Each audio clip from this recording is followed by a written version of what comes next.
Hai guys, balik lagi sama gue William Sudana dan di video kali ini kita akan bahas perjalanan gold untuk seminggu ke depan, terutama hasil rilis data CPI dan PPI di minggu lalu ya. Kira-kira efeknya akan seperti apa terhadap pergerakan harga gold untuk ke depannya. Oke, jadi langsung aja kita mulai.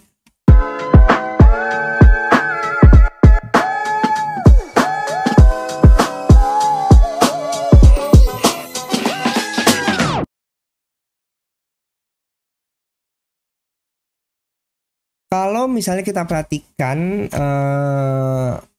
di sini ya, ini data rilis dari minggu lalu gitu. Secara hari yang krusial itu bukan di Selasa dan Rabu ya. Selasa Rabu ini biasa-biasa aja lah. Seperti yang udah gue bahas di video minggu lalu, bahwa yang krusialnya di hari Kamis karena ada pembukaan data CPI dan juga jobless claim. Sedangkan di hari Jumatnya ada PPI. Kalau kita analisa di sini, secara ini adalah previous, ini adalah aktual, oke? Jadi untuk core CPI sendiri, month on month-nya dia tetap stay 0,3%, di mana sebenarnya market berekspektasi adanya penurunan. Di sini juga kita ngelihat ya, core CPI-nya justru sedikit naik dari sebelumnya. Tapi kalau kita ngomong CPI-nya sendiri, dia turun gitu ya, 2,5 turun 2,4. Ini sebenarnya menandakan bahwa data inflasi itu semakin bergerak menuju kepada targetnya The Fed di angka 2%. Jadi walaupun core CPI-nya naik, tapi di CPI-nya dia menuju turun ya, 2,5 ke 2,4 gitu. Dan CPI month-on-month-nya ini 0,2 tetap stay. Jadi kalau kita perhatikan sedikit turun, tapi tidak semenggembirakan yang diharapkan The Fed gitu. Kemudian di sini yang kita lihat adalah justru jobless claim-nya, penganggurannya itu malah naik gitu, naik pesat. Oke, makanya nggak heran pas kemarin CPI itu goldnya dia pas di sini ya, ekspektasi di sini dia turun ke bawah, banding ke bawah ya, sempat ya, dia banding ke bawah, daily-nya dikelarin tugasnya. Tapi setelah itu dia pukul ke atas lagi karena ada datanya ini menurut gua. Ini juga sama nih, untuk jobless claim-nya dua-duanya merah gitu. Jadi di counter dengan pengangguran yang naik.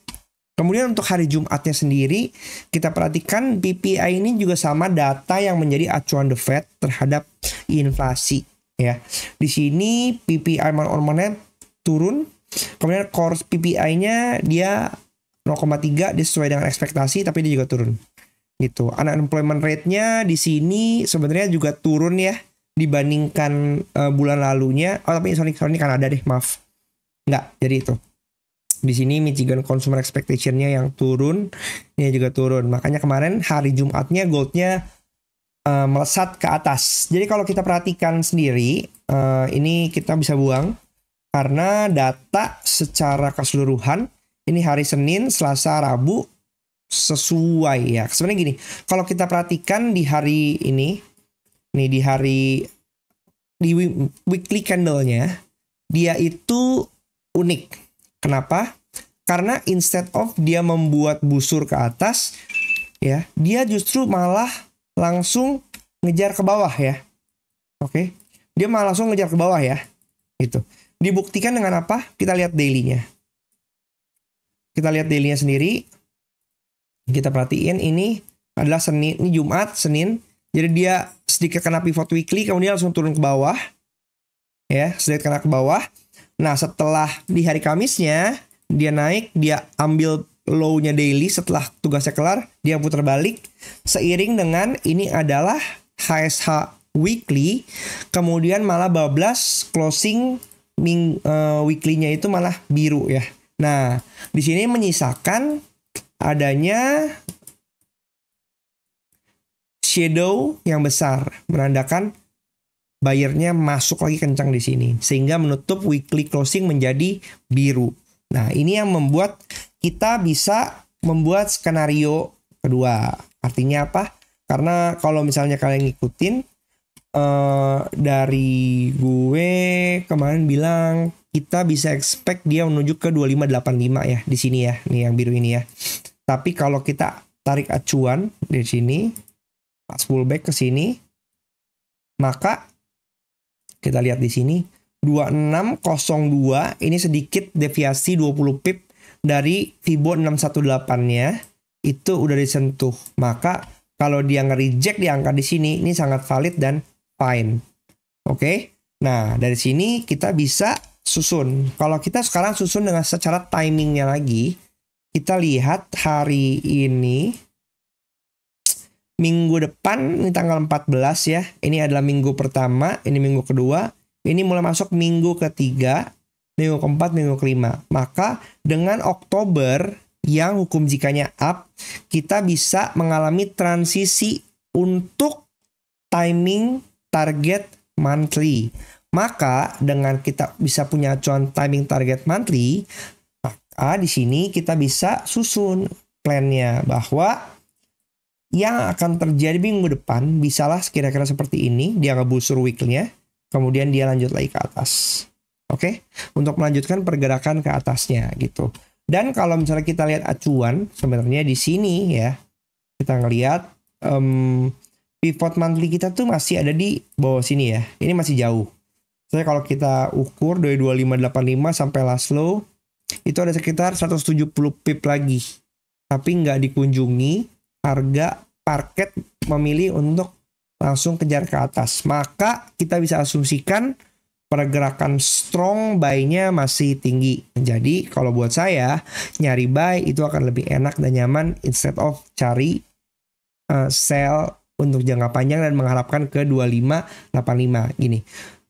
Dari sisi daily kita lihat ini oke, ini oke, ini oke ya. Tugas selesai di hari Kamis, tapi HSH-nya 12 terlalu ke atas. Kalau menurut saya terlalu ke atas. Apakah ini nggak punya acuan sell balik lagi? Kalau saya bandingin ke pakai BBMA misalnya, ini pakai BBMA. Saya ngeliat gini, ini benar secara ini dia mana sih enaknya gimana ya? Nggak enaknya pakai ini. Secara posisi ini daily udah CSAK sell ya, karena dia close di bawah close di bawah mid BB, kemudian dia retrace lagi. Ini area di sini nih 2651 ini adalah area rejection untuk re-entry sell-nya. Tapi yang terjadi adalah dia lari sampai 2661 dan close di atas EMA 510 high-nya. Maka menurut saya sih ya ini udah patah. Jadi targetnya saat ini bisa ke atas upper BB 2696, 2700. Kita cocokin kalau misalnya kita aiming ke 2700, maka kita bisa ngelihat adanya nyalain ya. Nih. Adanya di sini apa? R2 semester dan juga R1 monthly. Jadi cocok pergerakannya untuk dia bisa lanjut ke atas lagi gitu. Dan kalau misalnya kita perhatiin sih ya anggaplah ini sebagai inducement ya. Ambil low di sini, dia ambil satu liquidity. Ambil satu liquidity di sini. Kemudian udah selesai, dia reject kali ke atas dengan adanya kita lihat candle bearish yang ditutup engulfing seperti ini. Makanya sih kalau menurut saya ini tanda-tanda gitu untuk dia lanjut lagi. Maka kita akan cari area pullback-nya yang oke itu di mana. Oke, secara RPS weekly ini akan menjadi area pantauan kita 2646. Pivot daily juga mirip ya 2645, 2646 sama-sama. S1 daily dan S1 weekly juga mirip-mirip 2629 dan 2630. Maka ini akan menjadi area pantul kita nih, area tunggu nih. Kalau buat saya sih ini area tunggu ya. Even sebenarnya gini, kalau kita expect dia untuk nutup dulu fair value gap daily di sini, menurut saya juga fine-fine aja. Gitu. Karena area ini ya, candle yang ini akan menjadi candle secara ini karena ini diambil, jadi ini order blocknya di sini ya. Ya. Kita turun ke H4. Nah, di H4 sendiri kalau misalnya lihat acuannya kemarin ini ada setup di H1 sebenarnya kalau saya ngelihatnya. Nah, ini kemarin setup buy saya ketika dia break di sini ya. Ada entry buy di sini, kemudian rally sampai 4236 kan 2647 nih. Kayak gitu. Tapi kalau saya sih nggak ngejar 2247. Waktu saya cuma sampai 2621, habis itu udah saya re-entry lagi pelan-pelan gitu. Pas CPI saya ada sell, saya kena SL, kemudian pas hari Jumat saya ganti buy lumayan dapat di sini, dapat di sini, dapat di sini, dapat di sini gitu. Ada 3 entry saya sampai ujung terakhir 2659, habis itu udah saya tutup malam-malam yang saya share di Telegram. Saya karena lagi di luar kota makanya nggak banyak sharing karena nggak fokus juga, tapi saya cuma ngintip-ngintip RPS dikit. Tuh ada momen saya entry, pasang SL, pasang TP, tinggalin kena TP gitu. Oke.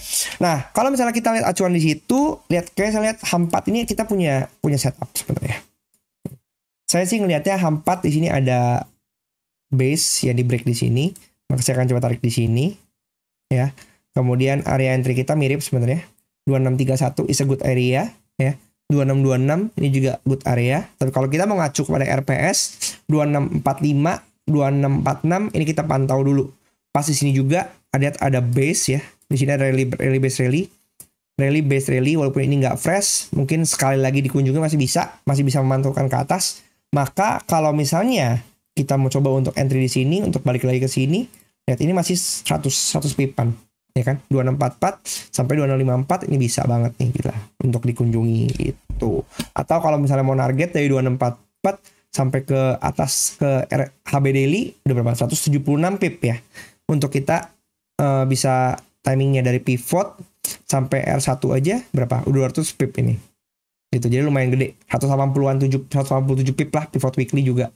Maka dengan dua confluence area ini sebenarnya kita punya pantauan, kita punya area pivot daily, S1 daily, S1 weekly, 2646 dan 2630 itu bisa menjadi area jika terjadi ada setup, maka kita bisa entry. Oke, gitu. Jadi simpel aja. Kalau misalnya kita perhatiin untuk minggu depan sendiri ya, minggu depan itu Senin karena ada libur, ada OPEC monthly report. Nggak ada, nggak ada. Cuma Kamis doang retail sales, initial jobless claim seperti biasa. Retail sales juga penting sih, retail sales. Kemudian hari Jumatnya nggak ada. Jadi nggak ada terlalu berita gimana-gimana. Hanya hari Kamis aja seperti biasa. Kamis emang banyak volatility di sana. Tapi yang perlu kita pantau adalah geopolitik itu masih ya. Masih intens. Jadi kalau menurut saya sih dengan geopolitiknya masih intens, maka akan berpengaruh terhadap pergerakan harga gold gitu. Tapi yang paling bisa kita pantau ya ini R1 daily 2665, R1 weekly di mana 2688 ya, minimal kalau kita ngelihat 2688. Kemudian nih kalau misalnya dari setup H4 yang tadi 2678, 2688, ini berapa? 2685, 2688, R1 monthly di 2700, oke.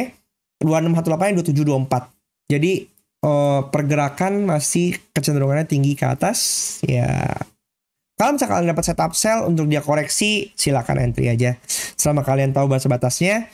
Tapi menurut saya agak bodoh kalau kita mau maksain sell tanpa SL, kemudian margin call gitu. Jadi itu nggak wise menurut saya.